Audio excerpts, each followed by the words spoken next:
guys, welcome back to Live Chats with Jade. If you haven't seen my previous episode, I'm Jade, your host. Nice to meet you and lovely to see you again.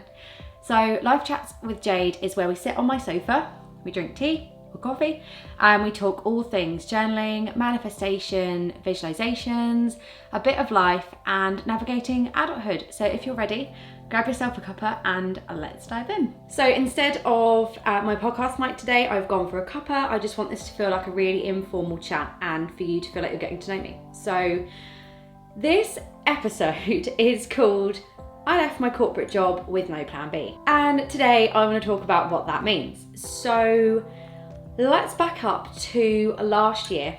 I was working in digital marketing in a really great job with a great team.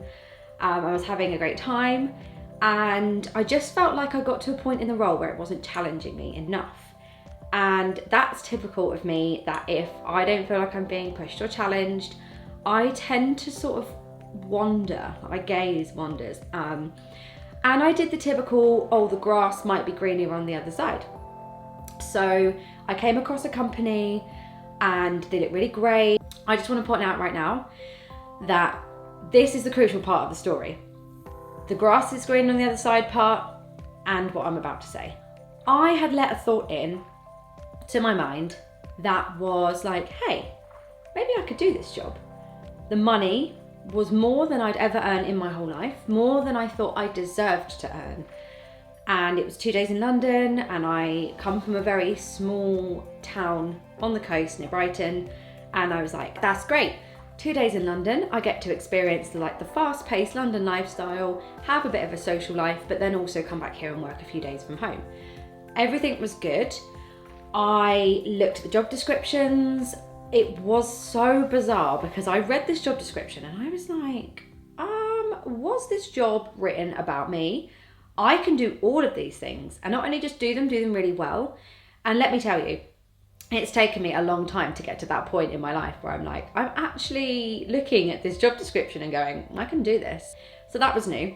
And something inside me just went, Jade, apply for this job.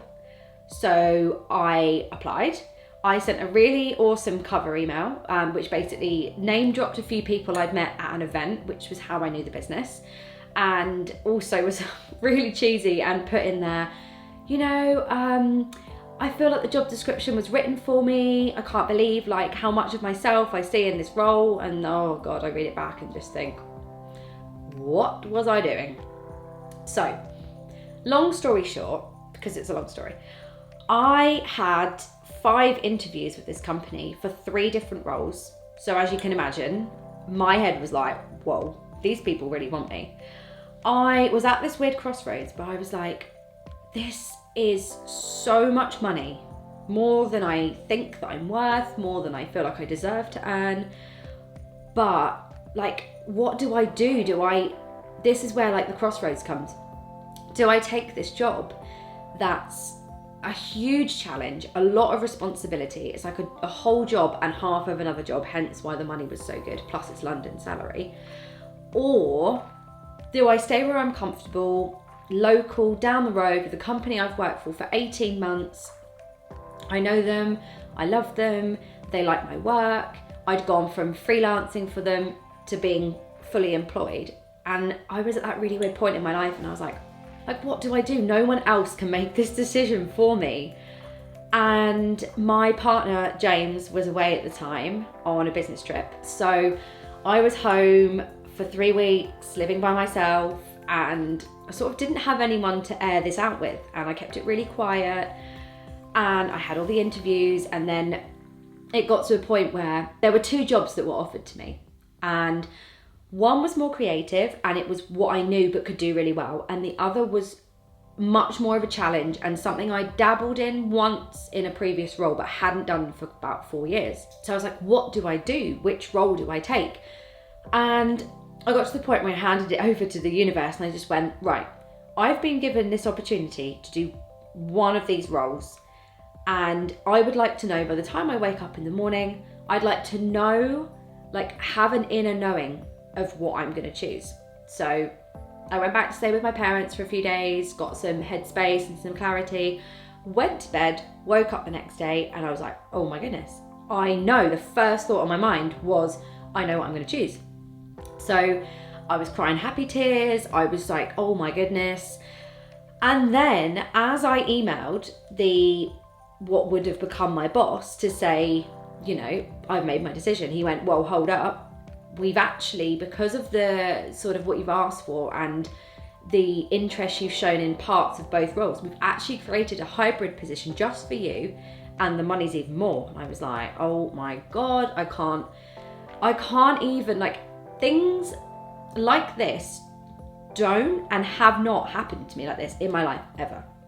So I was taking it as this huge sign, and I don't know, I just had this feeling and this knowing that this was what I was meant to do. So I took the job, I accepted, I gave my month's notice at my other job, and then I started. And then it all just started happening. I think I was in the bubble, the early part of this job, with oh, this is really cool. I'm living the London, hybrid London life. Bearing in mind, it's a 2.5 hour commute to London from where I live, and a 2.5 hour commute home in rush hour. And I was getting up at 6:15 to be on the 7-ish train.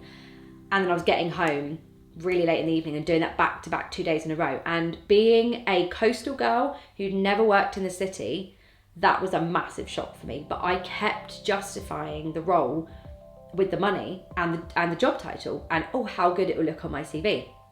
Remember all this for later, because it's all very crucial. So it actually feels really cathartic to talk about this, and getting a bit of closure that I've needed for a while. So sort of threw myself into the role. You will not believe what I'm about to tell you, but 2 days into the job, our manager went on holiday for 10 days. And then whilst we were away, I also found out that one of our team members, I had been told in the interview, but I forgot, she was leaving to go travelling. And ironically, it was someone I really, really gelled with. And I was so heartbroken that she was leaving, because I was clinging to her and she was showing me the ropes. And believe me, there was a lot of ropes. There was so much to learn. So my manager went away, and when he came back, things felt weird. I'd been at the company for 10 days, but believe me, 10 days in this business felt like 10 weeks. The pace was ridiculous. The expectation, the responsibility, the workload was more than I ever anticipated. And I was already starting to think, what have I done? Is this too much of a challenge? Is this not really what I wanted? So he came back, and I remember it being a Monday evening, and one of the managers was like, oh, the director, one of the founders of the business needs to have a call with you. So it's 6 o'clock on a Monday night. And she was like, yeah, I've got something to tell you. He's been sacked with immediate effect. And we were all like, what's happening? We don't have a manager. And maybe I feel like it all went downhill from there, because they did their best to support, but that was head of marketing. And we were like, oh my goodness, we are basically just drowning here. We've got one of our top key players who'd been in the business for 8 months leaving to go travelling. Our manager's just been sacked with immediate effect, so we never spoke to him or saw him again, which was a huge shock. And we had people trying to fill in those gaps of those two people. So this is halfway through September last year. So we're all scrabbling around. I'm still trying to learn the ropes of this job. And I was working early. I was working through my lunch. I was working into the evening. I was picking my laptop up at the weekends. I don't feel like I ever switched off from this job, and it was way more than I ever expected. And I'm really passionate about work-life balance, and there just was no balance at all. And I'd made it very clear in my interview that I really respected work-life balance, and I expected anyone that I worked with to respect it too. There was no time, there was no sort of respect for anyone's personal life or what they did outside of work. It just felt like we sort of owed our souls to the company. The other thing was that when the manager was sacked, and then one of our key players left, it was just me and one other girl fending a whole marketing team to do the marketing for the whole of the business, not just for the UK, but into the US. We just launched in America, and it was all crazy. And then we got another girl on board who was basically going to be doing a lot of the marketing stuff with us. So this is all part of the story, but there was a lot that happened, but I have respect for those people, so I won't disclose what happened. And if you want to know, then please message me separately. I'm happy to talk about it, but I don't feel like it's right to put it out on the internet. So with respect, I'm not going to say anything. And I'm hoping if these people are watching who were there and who know, I hope you appreciate the fact that, I've not mentioned your names or anything. So it got to mid-November, and my mental health was starting to really take a toll. My health, my sleep, my anxiety was rearing its ugly head again, and I was at my house, working from home, upstairs, like in my home, feeling like an anxious wreck. I was crying at my desk, I was working late, I was exhausted. My relationship of nearly 5 years was falling apart because I was just impossible to live with. I was cranky, I was tired, I was irritable, I was stressed.